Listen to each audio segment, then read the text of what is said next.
प्रेम श्री भक्त बसव भगवान की जय। श्री कृष्ण गोविंद हरे मुरारी, हे नाथ नारायण वासुदेवा। श्री कृष्ण गोविंद हरे मुरारी, हे नाथ नारायण वासुदेवा।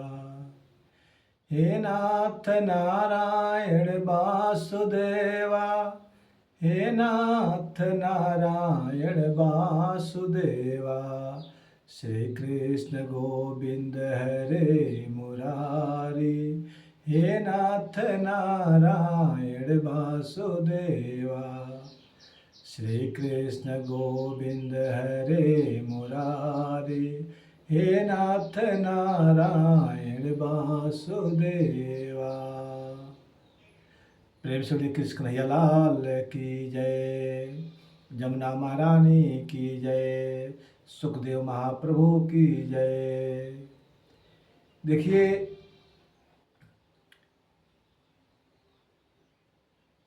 किसी ने प्रश्न किया था कि द्रौपदी और द्वारिकानाथ भगवान कृष्ण से क्या रिश्ता था। द्रौपदी जी से और भगवान कृष्ण जी से क्या संबंध था। तो देखिए, प्रश्न करने का भी एक भाव होता है। प्रश्न का भी एक भाव होता है। ऐसा ना प्रश्न कर दिया जाए कि वो बेभाव हो जाए। देखिए, यदि माना जाए कि कृष्ण जी में और ये द्रौपदी जी में क्या रिश्ता था, तो एक बार की समय है, कथा आती है कि जब पांडवों में बंटवारा हो रहे थे तो कृष्ण भगवान ने दुर्योधन से कहा था कि दुर्योधन, तुम 5 गांव दे दो, 5 गांव पांडवों को दे दो तो मैं इन सबको 5 भाइयों को मना लूंगा। परंतु दुर्योधन 2 टुक मना कर दिया कि केशव, सुई के नोक के बराबर मैं भूमि नहीं दे सकता बेगर युद्धे, यानी बेगर युद्ध है। अब तो युद्ध में जो जिसका विजय होगा वही हस्तिनापुर पर राज करेगा। भगवान ये बात सुनकर के बड़े गंभीर हो गए और मन में विचारने लगे कि देखो इसका बुद्धि। वैसे तो भगवान दुर्योधन का कभी दुर्योधन नहीं कहा, क्या कहा? सीओधन। क्यों सीओधन कह रहे थे?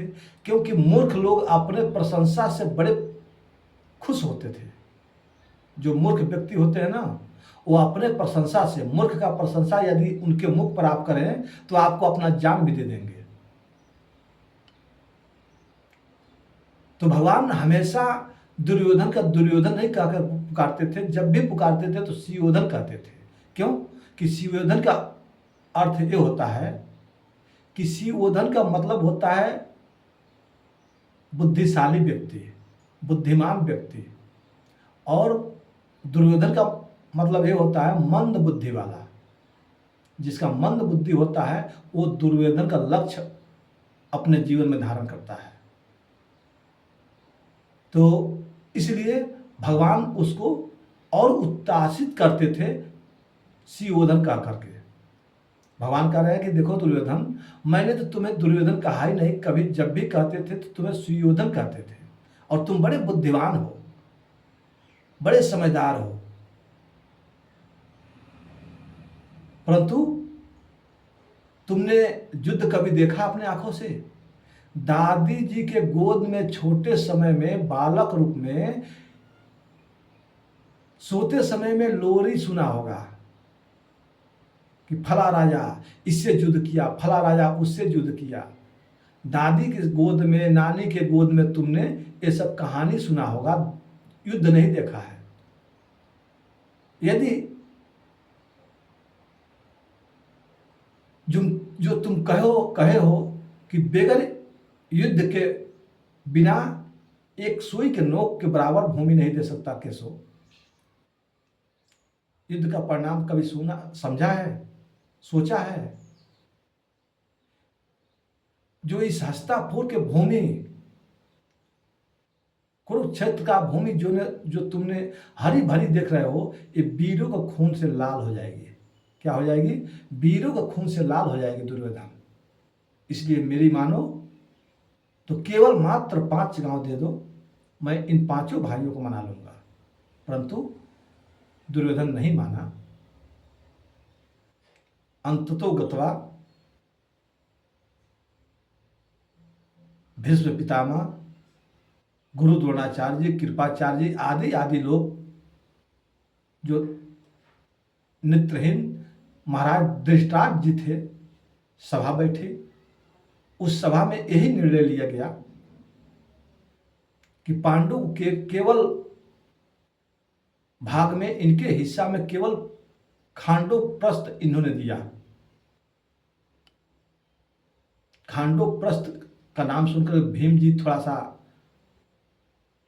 इनके अंदर आक्रोश भरता है, गुस्सा आती है। परंतु द्वारिकानाथ कृष्ण ने समझा करके ठंडा कर दिया। भीम दादा द्वारिकानाथ से गरजते हुए कहते हैं, केशव, आखिर हमारे पिता महाराज, हमारे महाराज श्री हमको क्या दिए? हमारे हक में, हम 5 भाइयों का हक में क्या दिए? द्वारिकानाथ बोले, दुर्योधन जी मैं बताऊं? भीम दादा मैं बताऊं? हाँ बताइए। तो हे भीम दादाजी, आपके महाराज श्री आपको कर्म भूमि दिए हैं। क्या दिए हैं? कर्म भूमि। आप 5 भाई हो, धर्म आपके साथ है, धर्मराज युधिष्ठिर आपके बड़े भैया हैं, इनकी मान करके और इसी खांडोप्रस्थ को आप 5 भाई चाहेंगे तो हस्तिनापुर क्या है, आप चाहेंगे तो स्वर्ग बना सकते हैं। द्वारिकानाथ कृष्ण के समझाने पर और धर्मराज युधिष्ठिर के आदेश के अनुसार भीम, अर्जुन, नकुल, सहदेव शांत हो जाते हैं। देखिए, कहा जाता है जिसका रक्षक वो मुरलीधर है, उसको कभी सोचना नहीं चाहिए, चाहे वो अकेला हो या 5 भाई हो या 10 भाई हो। जिसका वो मुरलीधर होता है रक्षक, उसको कभी सोचना नहीं चाहिए। भगवान ने इशारा किया, आप कौन करो? भगवान ने इशारा किया। मैं अपने वाणी को यहीं पर विराम देता हूँ और इसके आगे का कथा मैं अभी आपको वीडियो में दूंगा। तब तक के लिए प्रेम से भक्त भगवान की जय।